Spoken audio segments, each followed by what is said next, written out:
Ya, Assalamualaikum warahmatullahi wabarakatuh. Jadi hari ini kita bakal bahas mengenai pendapatan. Jadi aku akan jelaskan secara singkat tentang apa sih pendapatan dan apa yang sering keluar ketika mengenai pendapatan itu sendiri. Nah, jadi pendapatan itu adalah arus masuk kotor dari manfaat ekonomi yang biasanya terjadi karena operasi normal.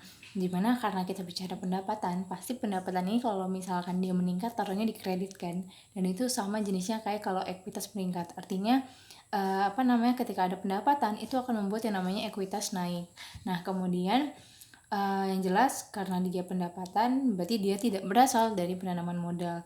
Sebenarnya kalau kita bicarakan lebih lanjut mengenai penghasilan yang ada dalam perusahaan, penghasilan itu bisa terdiri dari dua hal. Ada yang namanya pendapatan, ada yang namanya keuntungan. Kalau pendapatan itu berasal dari operasi yang normal, bedanya dengan keuntungan. Sedangkan keuntungan itu berasal dari operasi yang sifatnya insidental. Jadi gini, misalkan ada tukang kerupuk. Kalau kita bicara tukang kerupuk, otomatis dia biasanya itu adalah jualan kerupuk. Nah, hasil dari dia jualan kerupuk itu akan masuk kepada pendapatan. Tapi kalau misalkan tukang kerupuk nih, dia biasanya jualan kerupuk pakai sepeda, terus sepedanya dia jual dan dia dapat keuntungan.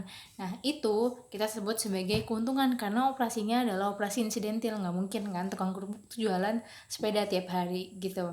Nah, kemudian ketika kita bicara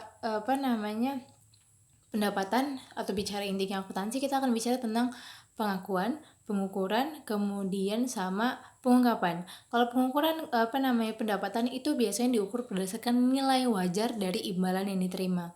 Nah, sedangkan mengenai pengakuan pendapatan ini sebenarnya ada dua hal yang harus diingat. Pertama adalah besar kemungkinan manfaat ekonomi itu masuk ke perusahaan. Jadi kalau misalkan kita bisa make sure semua manfaatnya bisa masuk ke perusahaan dan nilainya dapat diukur secara andal, maka ini kita bisa katakan kita bisa akui sebagai pendapatan. Tapi kalau misalkan dia besar nih kemungkinan bisa masuk ke perusahaan, tapi nilainya nggak bisa diukur secara andal, berarti kita belum bisa mengakui yang namanya pendapatan. Nah, kemudian ketika kita bicara tentang pendapatan, ada beberapa klasifikasi pendapatan itu sendiri. Dan bagaimana sih cara kita mengakuinya? Pertama, itu adalah ada yang namanya pendapatan dari penjualan barang. Jadi kalau pendapatan penjualan barang itu kita bisa akui pada saat kita melakukan penyerahan barang di sini. Jadi karena pada posisi itu sebenarnya penjual itu udah yang namanya ngasih atau menyerahkan manfaat dan risiko kepada si pembeli. Jadi kita udah bisa ngakuin pendapatan ketika kita melakukan penyerahan barang. Kemudian ada yang namanya pendapatan jasa. Jadi kalau pendapatan jasa itu bisa diakui pendapatannya ketika jasanya udah selesai atau udah bisa ditagih gitu. Makanya aku selalu bilang sama kalian kalau misalkan pendapatan diterima di muka itu bukan pendapatan, itu adalah utang. Karena apa? Karena kita belum ngelakuin kewajiban, kita udah dapet duit kayak gitu. Jadi sebenarnya itu bukan pengakuan pendapatan gitu loh. Tapi ketika nanti misalkan kita udah nerima duit nih, udah nerima uang di muka, kemudian pas kita udah selesai ngerjain sesuatu, baru nanti kita bikin jurnal kan, pendapatan diterima di muka pada pendapatan. Nah, pada saat udah bisa ditagih atau pada saat jasanya sudah selesai diberikan, baru kita bisa mengakui si pendapatan. Kemudian ada pendapatan bunga atau royalti. Ini biasanya pas waktunya udah lewat. Jadi kalau misalkan kita bicara ini biasanya terkait sama piutang yang ada bunganya misalkan 10%. Gimana untuk mencari bunga? Berarti 1/10, artinya waktunya udah lewat kan, udah lewat 1 bulan gitu kan, udah lewat 1 bulan dari waktu 10 bulan, kemudian dikali misalkan bunganya 10%, kemudian nilai nominalnya berapa gitu. Kemudian ada penjualan aset selain persediaan. Jadi kayak tadi kita bicara tentang keuntungan tadi, jadi untuk penjualan aset selain persediaan itu bisa kita akui pendapatannya ketika kita udah ngelepas itu barang. Jadi pada saat kita udah ngejual, baru kita bisa akui sebagai adanya keuntungan. Nah, kemudian apa aja sih yang diungkapkan pada pos pendapatan? Pertama, ada tentang kebijakan akuntansi yang digunakan dalam mengukur pendapatan. Kemudian ada jumlah pos yang signifikan dari total pendapatan di periode tersebut. Misalkan apa sih yang signifikan dari penjualan barang? Nanti kalian harus ungkapkan kenapa itu signifikan, apa sih barang yang dijual gitu-gitu. Kemudian pendapatan yang berasal dari pertukaran barang dan jasa untuk setiap pos pendapatan yang signifikan. Oke, nah jadi sebenarnya itu doang sih kalau kita bicara pendapatan yang harus banget kita ingat itu adalah mengenai tadi tentang apa itu pendapatan, bedanya pendapatan sama keuntungan, bagaimana cara pengukurannya, pengakuannya, dan juga pengungkapannya. Kemudian yang biasa dibahas itu adalah tentang kontrak konstruksi jangka panjang. Jadi kalau kontrak konstruksi jangka panjang ini adalah kontrak yang berhubungan dengan pembangunan yang sifatnya tuh lama gitu loh, kayak contohnya bangun jalan, bangun jembatan, bangunan dan sebagainya. Dan itu biasanya nggak dilakukan dalam satu periode akuntansi, artinya dia berperiode-periode gitu, lebih dari satu periode akuntansi atau lebih dari 12 bulan. Otomatis akan ditanyakan dong, gimana sih nanti cara kita untuk mengakui dan bagaimana cara kita untuk melakukan melakukan pengakuan pendapatan dan juga mengakui adanya beban. Nah, jadi kontrak konstruksi ini sebenarnya ada dua jenis. Ada yang namanya kontrak harga tetap, ada yang namanya kontrak biaya plus. Kalian bisa baca mengenai hal itu lebih jelasnya di buku. Tapi sebenarnya intinya ketika kita bicara dua hal ini, bedanya adalah kalau misalkan di kontrak harga tetap, nilai kontraknya tuh udah ditetapin gitu loh. Dan kalau misalkan ada biaya penggantian nih, kata si yang yang tukang bangun jalan, Pak, Pak ternyata ada tambahan beli semen nih, ada tambahan beli batu bata. Nah, karena kontraknya adalah harga tetap, dia nggak bisa diganti. Ya udah tuh tanggungan lo, siapa suruh nggak nyari yang murah gitu. Tapi kalau kontrak biaya plus, ketika ada kelebihan, Pak ternyata ada kelebihan Pak, ada kelebihan biaya, contoh tadi saya harus beli semen, saya harus beli batu bata, saya harus beli batu kerikil kayak gitu. Oh, yaudah ini masih bisa diganti. Tapi di sini tetap ada yang namanya nilai maksimum yang bisa diganti gitu. Intinya adalah seperti itu. Perbedaan antara kontrak harga tetap sama kontrak biaya plus. Nah, seperti yang tadi aku bilang, karena kontrak konstruksi itu periodenya lama, jadi dipertanyakan dong, gimana sih cara kita untuk mengakui si pendapatan dan juga beban. Jadi ada dua metode untuk mengakui ini. Jadi ada yang namanya metode presentasi penyelesaian, ada yang namanya metode biaya terpulihkan. Jadi metode presentasi penyelesaian ini adalah metode yang memang diakuinya ketika berdasarkan si presentasi penyelesaian kontraknya. Nah, jadi karena dia berdasarkan penyelesaian kontrak, jadi dia bisa lebih proporsional gitu. Jadi dalam arti misalkan dari 100% gitu kan, menurut estimasi, menurut perhitungan kita udah ngelaksanain 25% nih, artinya beban yang bisa kita akui cuma 25% dan laba yang bisa kita akui cuma 25% dan laba kotornya juga cuma 25% kayak gitu. Jadi lebih proporsional. Nah, sedangkan metode biaya terpulihkan ini akan diakui sepanjang biaya telah terjadi dan kita perkirakan itu bisa terpulihkan. Jadi kalau misalkan kita pikiran itu udah terjadi dan udah bisa dipulihin, baru tuh bisa kita akui adanya pendapatan, adanya beban, dan adanya laba kotor kayak gitu. Nah, jadi tapi yang paling sering kita pakai itu adalah metode persentase penyelesaian. Jadi kita akan bahas bagaimana sih cara menghitung dari kontrak konstruksi ketika dia makanya cost to cost basis. Itu ada di page 224 buku kalian yang AKM Dwi Martani. Jadi kalau misalkan seperti biasa, aku suka buat kalau misalkan kita buat soal, kita udah kasih tahu apa yang diketahui dan apa yang akan ditanya. Jadi ada beberapa hal yang diketahui. Pertama nilai kontrak, kemudian estimasi waktunya, kemudian estimasi biayanya. Jadi estimasi kontraknya itu adalah 18 miliar, kira-kira 3 tahun. Kalau nggak salah tadi dia bangun-bangunan deh kalau nggak salah. Kemudian ada estimasi biayanya sekitar 16 juta. Dan pada akhir tahun kedua gitu loh, dari 3 tahun kan, tahun pertama masih 16 juta. Akhir tahun kedua naik nih kata dia, jadi 16 juta 200 biayanya. Kemudian ada data-data lain di sini, ada biaya kontrak terjadi, kemudian biaya kontrak untuk menyelesaikan, tagihan termin, penerimaan kas, dan sebagainya. Jadi tagihan termin tuh kayak kayak piutang usaha yang bisa ditagih dari si dari si kontraktor kepada si yang minta untuk dibangunin sesuatu kayak gitu. Nah, jadi kalian bisa lihat bahwa tidak selamanya tagihan termin itu bisa sama dengan penerimaan kas. Tapi pada intinya kalau kalian total antara ini dan ini, total ini sama total ini dan ini, itu pasti jumlahnya sama dengan nilai kontrak yang 18 juta.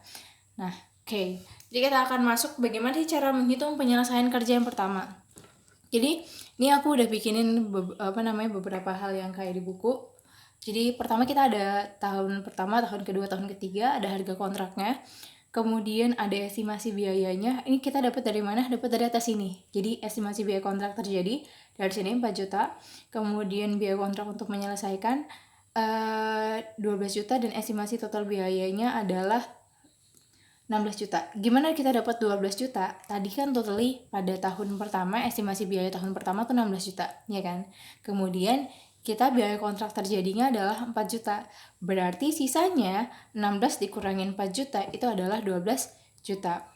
Kemudian kalau ini jenisnya di total kan, 4 juta tambah 12 juta berarti, 4 harusnya miliar ya. Ini 4 miliar tambah 12 miliar berarti 16 miliar. Gimana estimasi laba kotornya? Ini adalah pengurangan dari si 18 juta kurangin 16 juta. Berarti di sini adalah 2 juta. Nah, kemudian bagaimana presentase penyelesaiannya? Presentase penyelesaiannya adalah pembagian antara si 4 juta dibagi dengan 16 juta. Kalau kita hitung nilainya adalah 4 dibagi 16 sama dengan 25%. Oke, kita akan coba di tahun kedua. Jadi biaya kontrak terjadinya ini adalah 11.664. Nah, kemudian biaya kontrak untuk menyelesaikannya berarti karena pada akhir tahun kedua itu nilainya jadi 16.200. Sorry, ini 16 miliar ya harusnya. 16 miliar 200. Kemudian kita udah pakai 11.664, berarti sisanya adalah 4536. Kalau kita total, ini adalah 16.200. Kemudian, berarti estimasi laba kotornya itu adalah pengurangan antara harga kontrak dengan estimasi total biaya, berarti 18 juta kalau di sini. Kurangin 16 juta, berarti nilainya adalah 1.800.000. Gimana sih cara persentase penyelesaiannya? Berarti tinggal kita bagi antara si 11.664 dibagi dengan 16.200. Coba 11.664 dibagi dengan 16.200, nilainya adalah 72%. Nih ya, 11.664 kalian bagi dengan 16.200. Kemudian yang ketiga, berarti di sini biaya kontrak terjadinya adalah 16.200. Karena udah kepake, berarti gak ada lagi nih yang bisa kita sisa. Karena kan total biaya kontraknya benar pada akhir tahun ketiga udah ngikutin akhir tahun kedua kan, 16.200. Berarti udah gak ada lagi, udah habis. Kemudian berarti totalnya ada 16.200. Dari ini 18 juta kurangin 16.200, berarti di sini adalah 1.800. Berarti kemudian 18 juta kemudian dibagi 16.200. 18 juta dibagi 16.200, benar. Berarti nilainya adalah 16.200 bagi 18 juta sama dengan 16.200 dibagi 16.200 adalah 100%. Yang ini dibagi yang ini. Karena sama nilainya berarti nilainya pasti 1, jadi 100%. Oke, kemudian kita akan masuk ke bagian jurnalnya. Untuk mencatat biaya konstruksi, kita akan melihat dari estimasi biaya yang terjadi. Oke, kurang ke atas, wait a minute. Oke.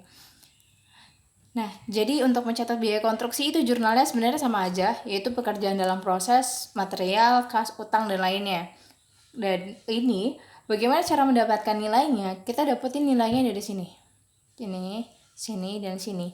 Dan ingat, pada tahun pertama tuh nggak apa-apa. Tahun kedua dan tahun ketiga itu adalah nilainya adalah nilai yang kita bisa bilang nilai akumulasi. Jadi kalau kalian lihat di sini kok biaya kontrak terjadinya 11.664 Kak, di sini cuma 7.664. Karena ini adalah pada saat di jurnal ini adalah hasil pengurangan. Coba kalau kalian kurangkan antara si 11.664 kemudian kalian kurangkan dengan biaya yang terjadi di tahun sebelumnya yaitu 4 juta, nilainya adalah 7.664. Berarti yang ini itu adalah 16.200, yang ini kalian kurangkan dengan 11.664, berarti 4536. Jadi gitu. Jadi kalau kalian total nih 4 juta ditambah 7.664 ditambah 4536, kalau kalian total ini adalah hasilnya 16.200. Kalau kita lihat ya, 1.7664 ditambah 4536 hasilnya 16.200. Dan ini kalian akan betul gitu. Itu make sure yang pertama. Kemudian yang kedua, mencatat tagihan termin. itu kalian dapat dari data yang sini, yang 3.600.000, 9.600.000 dan 4.800.000. Berarti di sini aku coba akan nulis yang tahun pertama, kalian akan lanjutkan untuk nulis tahun kedua dan ketiga.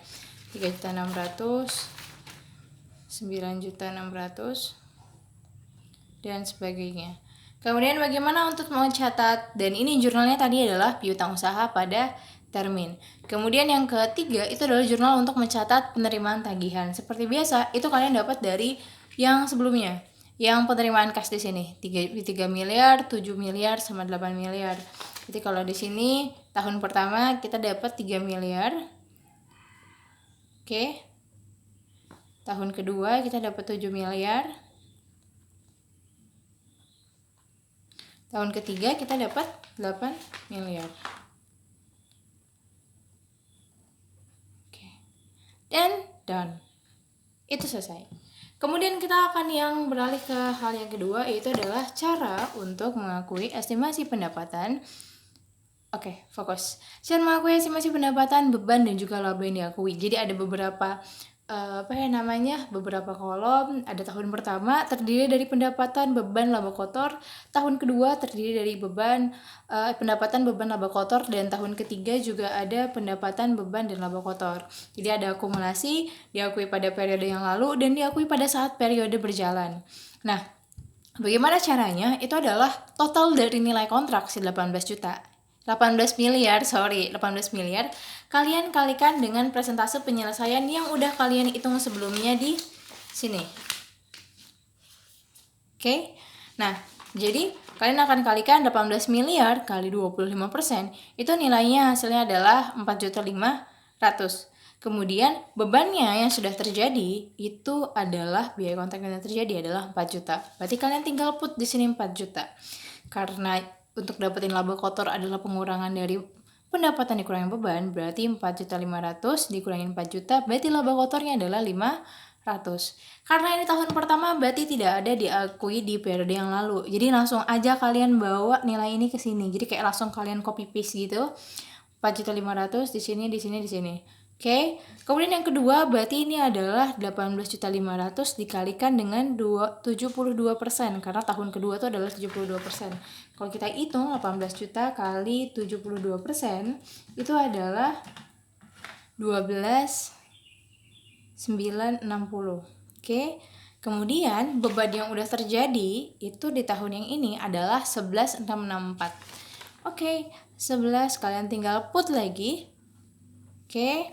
Tinggal kalian kurangkan 12.960 kurangin 11.664, nilainya adalah 1296. Oke. Karena ini adalah tahun kedua, berarti ada dong diakui di periode yang lalu, dan ini kalian akan taruh di sini. Jadi di sini adalah 4.500.000. Di sini adalah 4 juta. Di sini adalah 500. Kemudian kalian kurangkan. Kemudian tinggal kalian kurangin aja 12.960 kurangin 4.500. Berarti di sini adalah 8. Untuk diakui di periode ini berarti pendapatannya adalah 8.460. Oke. Kemudian bebannya berarti beban yang terjadi untuk periode tahun kedua itu adalah 11.664 kurangin 4 juta, nilainya adalah 7.664. Berarti laba kotornya itu adalah 8.460 kurangin 7.664 sama dengan 796. Oke. Kemudian pendapatan tahun ketiga. Bentar ya, aku lipat dulu, aku naikin aja. Oke, pendapatan tahun ketiga berarti di sini adalah 18 miliar dikalikan dengan 100%. Berarti ya udah 18 miliar. Oke, kemudian untuk biaya yang udah terjadi di sini kalian juga udah dikasih tahu biaya yang terjadi adalah 16.200.000, berarti tinggal kalian put it down di sini 16.200.000. Berarti laba kotornya itu adalah berarti laba kotornya adalah 1.800.000. Ini karena tadi nilainya sama, kalian bisa bawa dari sini atau dari sini, sedangkan yang untuk yang kedua kalian bawanya cuma dari sini. Jadi dari sini kalian bawa ke sini. Di periode lainnya adalah 12.960. Kemudian ini adalah 11.664. Oke, dikurangin di sini adalah 1.296. Nah, kemudian berarti 18 juta kurangi 1.2960 nilainya adalah 5.040. Kemudian 16.200 kurangi 11.664 itu adalah 4.536. Coba 5040 kurangi 4.536 nilainya adalah 504. Oke. Jadi kalau kalian untuk make sure gimana sih caranya kalian supaya benar, itu adalah kalian jumlahkan antara laba kotor dari tahun pertama, tahun kedua, dan tahun ketiga. Itu dari sini, sini, dan sini. Kalau kalian total, ini nilainya sama kayak pengurangan antara 18 miliar kurangi 16,2 miliar, yaitu 1,8. Kalau ini kalian betul, berarti insya Allah betul. Oke, kemudian jurnal yang keempat itu adalah mengakui pekerjaan dalam proses mengakui pendapatan dan laba kotor. Itu dapat dari mana? Dapat dari periode kalian hitung sebelumnya, dan juga ada penyelesaian kontrak. After that, selesai. Thank you.